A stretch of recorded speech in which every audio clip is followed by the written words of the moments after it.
Ask This Old House, our experts travel across the country to answer questions about your house.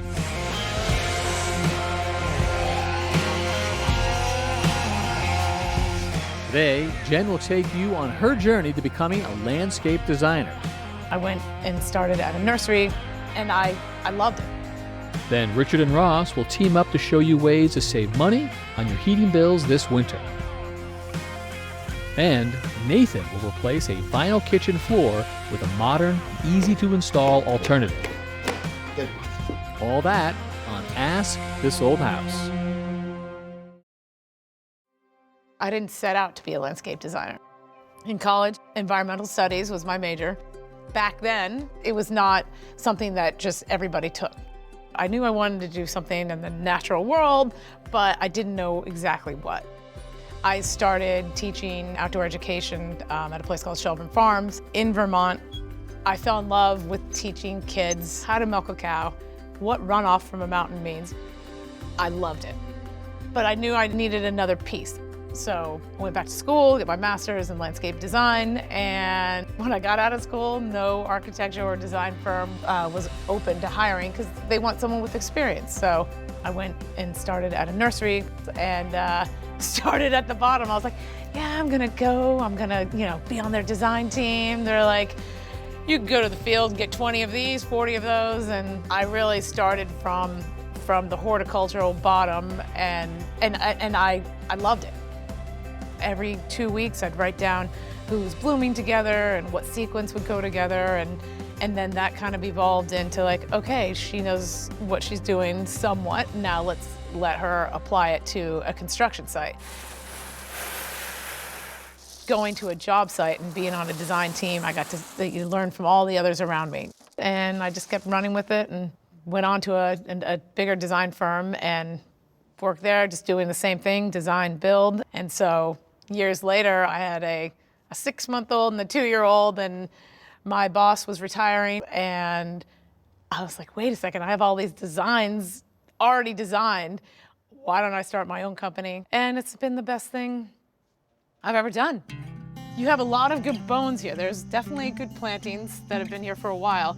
So say this Japanese holly, I think we just tuck it in and prune it to reshape it. Okay. This is an arborvitae, and that's doing well. This boxwood has definitely seen better days, and I'd like to Get it out of here. Yeah, so what I'm thinking is we go through and do the removals that we want to do. Nice. And then do the pruning, and we'll come up with a plan from there. That sounds great. To be a good landscape designer, you have to be flexible, creative, a good listener, and put it together so it makes one cohesive piece. Everything looks incredible. Thank you so much for your help, Jenn. Hey, no problem. Nice to meet you. What do I love about my job? When you actually get to build what was in your brain on a piece of paper, and then it comes to life as someone's garden. It's awesome. It fits with the house, it wraps right around, and it looks good from every side. And it's elegant and simple. So in a couple years' time, it's gonna fill in. Just keep on top of the once-a-year pruning, keep it watered, and I think you're set. Awesome. Well, thank you very much. You're welcome. Thanks for having me. Some of my favorite materials.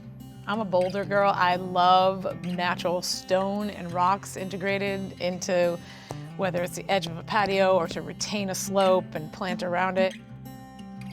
And then go-to plants.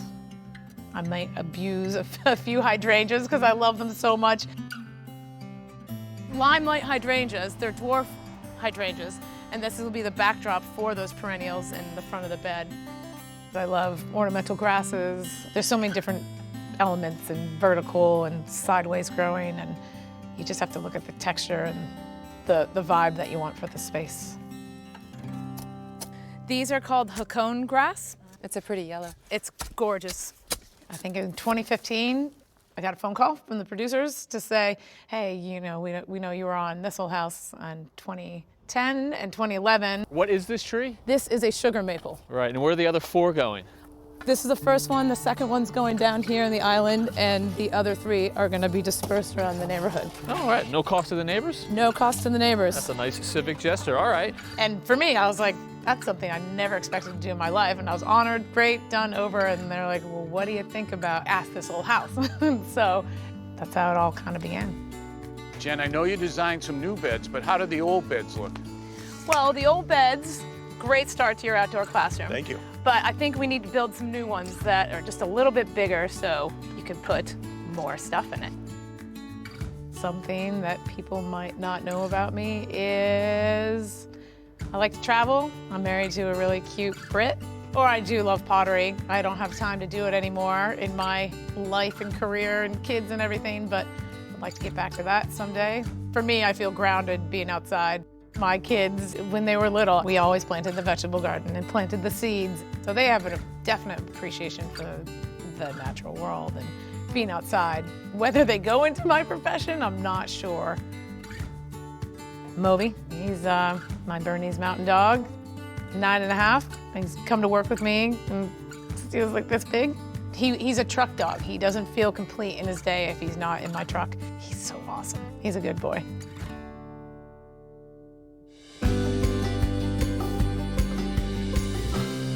Two Tretheweys in one place? Who's minding the store?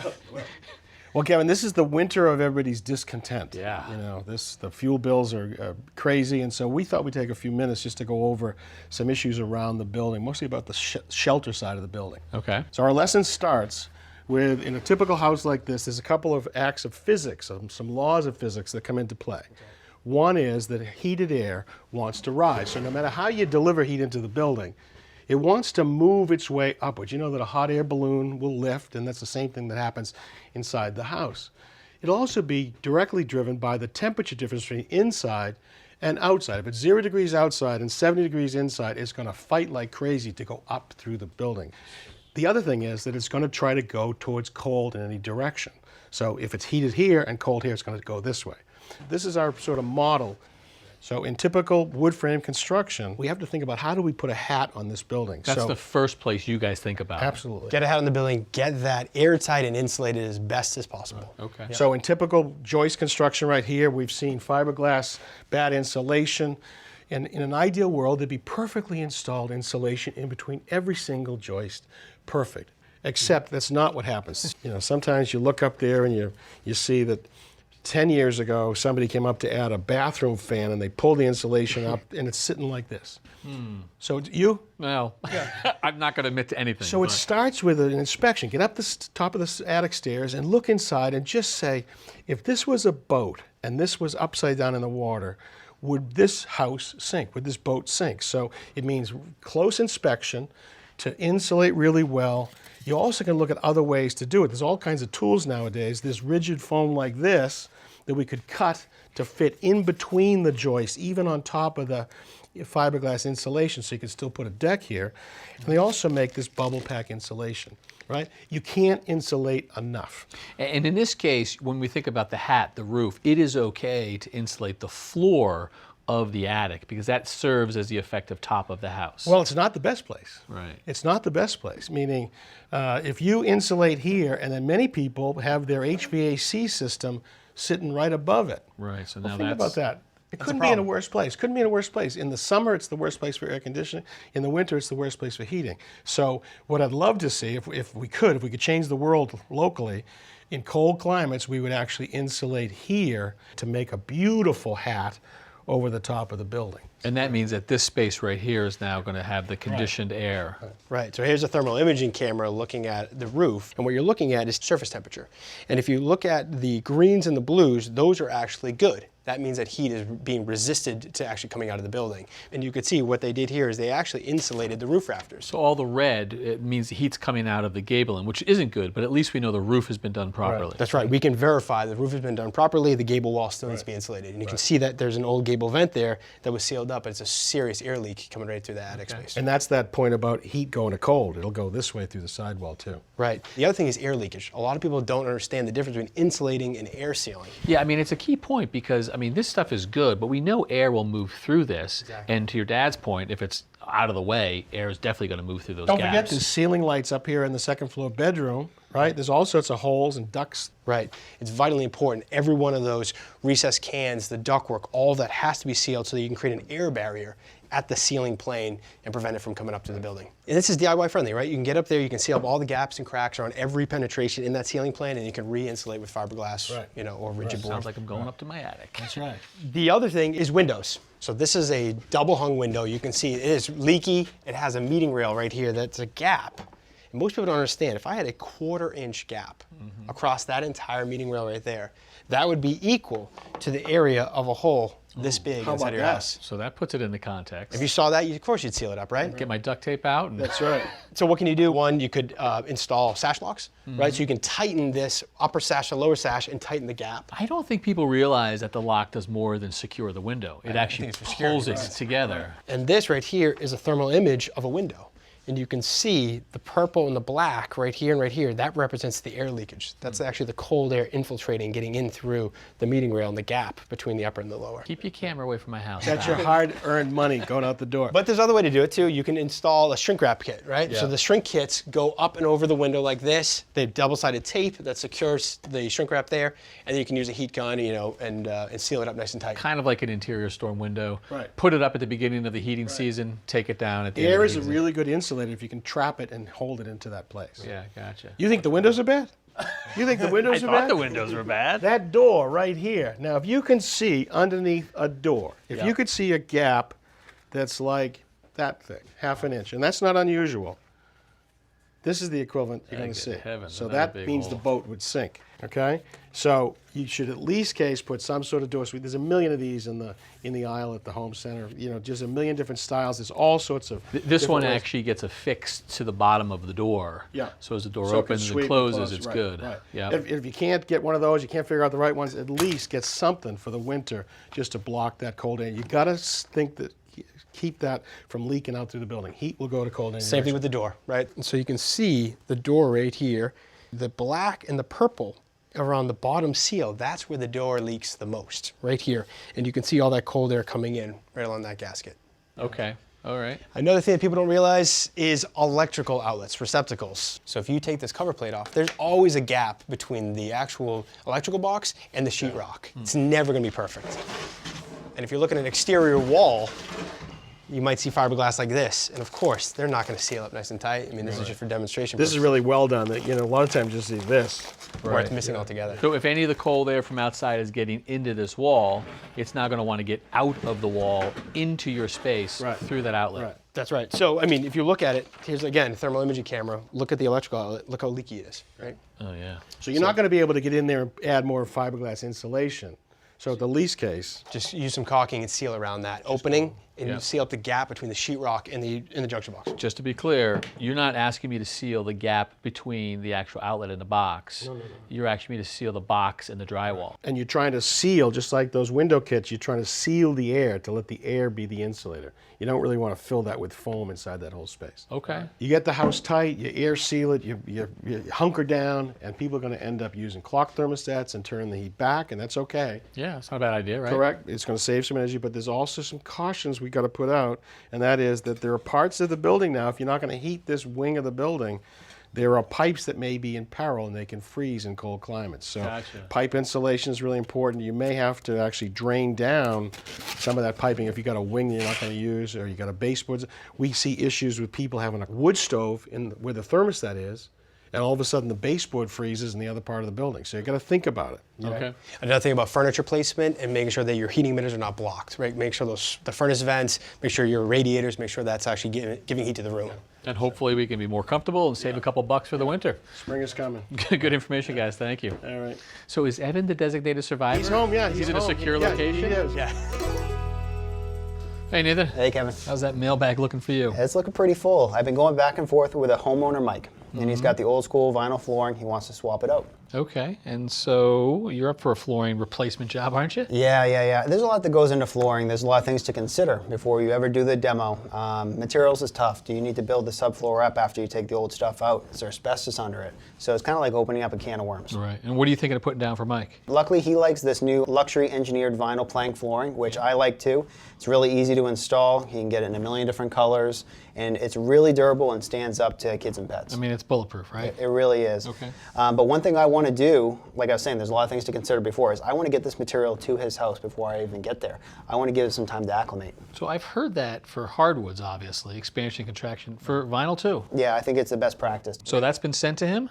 It's already been sent to him. It's already acclimating to the space, so I just got to pick up a few items, grab a few tools, and I'm going to head to his house. Looking forward to seeing it done. All right.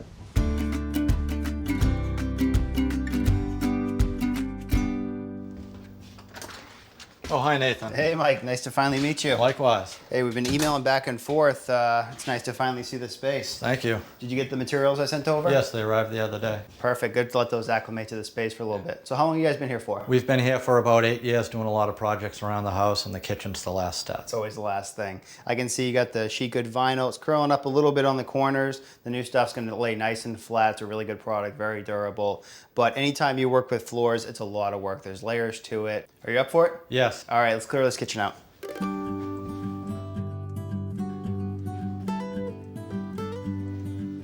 One, two, three. The best place to start with any flooring project is actually by pulling the baseboard off. So we'll pull the pieces off, we'll number them, and we'll put them aside, and then we'll start attacking the floor.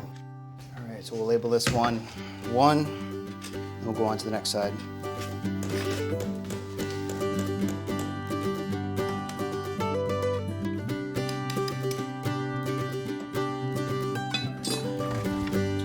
Here's number 7.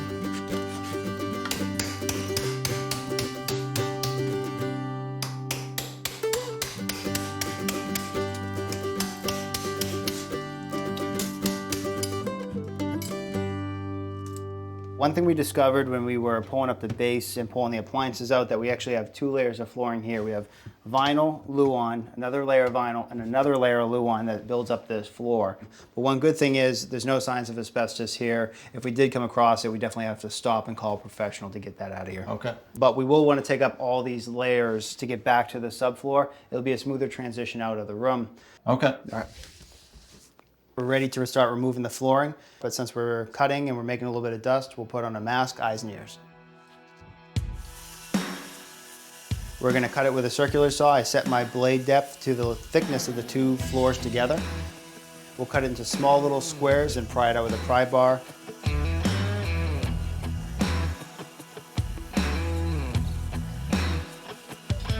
So what I'm gonna do is I'm gonna start pulling them. I'm gonna start handing them to you.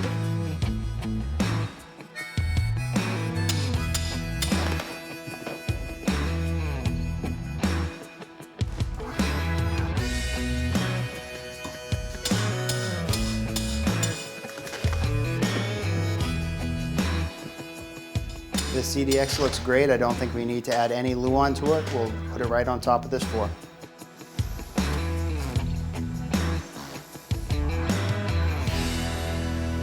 All right, so here's the product that I picked out for you. This is the engineered vinyl plank flooring. Really good product, very durable. With a couple of kids, it'll take the wear and tear. Easy to clean, and what's nice about this product too is it has a built-in backer, so it absorbs the sound transmission, so it won't really sound hollow underneath. It really be comfortable to walk on. So it is a floating floor. It'll float throughout the room, but it connects together through a tongue and groove system. Really easy to install. We're gonna have to make quite a few cuts as we go around the room. First off, we're gonna have to cut 1/3 off of the second one and 2/3 off of the third one to stagger our joints. And then as we make our way around the cabinets, we'll do custom cuts. So I wanted to show you this tool that I brought along with me. It's called a flooring cutter. It's really fast. What's great is it makes no mess, shears it right off. So it's really easy to use. Slide it over up against the fence, grab the lever, pull it down, snap it, pull it away, makes a really clean cut. You wanna give it a try? Yeah.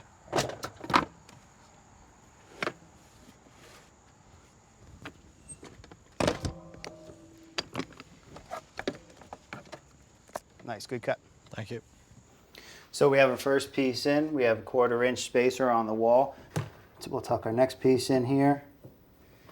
And we're looking to maintain that 1/4 inch as we work along the wall, so we'll keep adding a space every time. We're running with the kitchen long ways. It'll give it a nice long feel. Okay. And then I have all these packages cut. We'll just keep working our way out when we come back with a full piece. Okay. All right.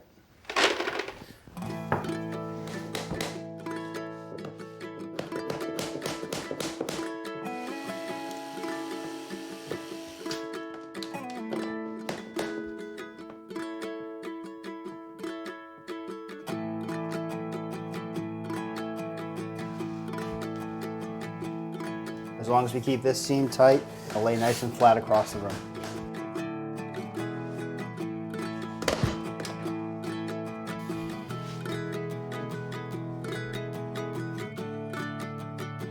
All right, we're locked in along the length. If you want to tap it to me.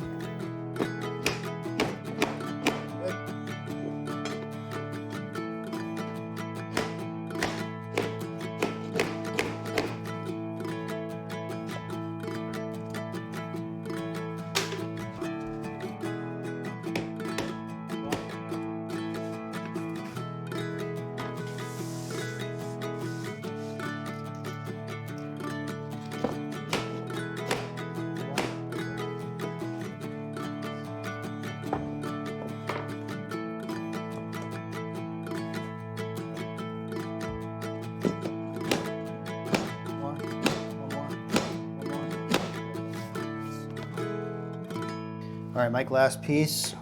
Give it a tap. Put the S on it. All right, nice and tight. Put the thresholds in here and there, baseboard around. We're almost done. Nice. Base back in. Nail holes right there.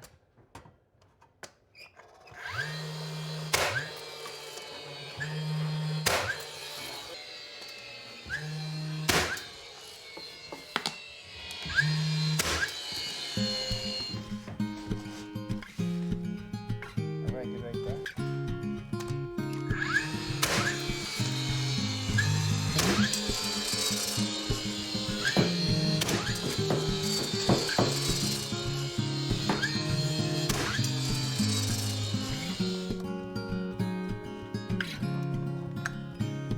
We're going to add vinyl transitions where the flooring meets the hallway in the living room.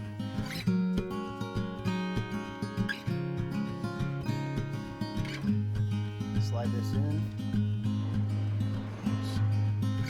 Tuck that insulation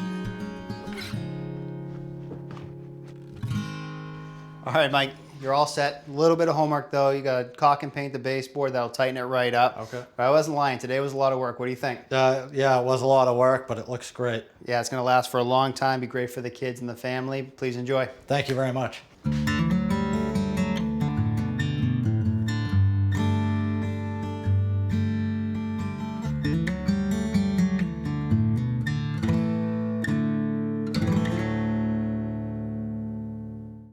Next time on Ask This Old House, we'll create a stone water fountain that will add interest to any garden. Then, on Tool Lab, we'll break down miter saw blades and help you select the right one for your next project. And we've convened our team to explain how issues in the supply chain are impacting both contractors and homeowners on Ask This Old House.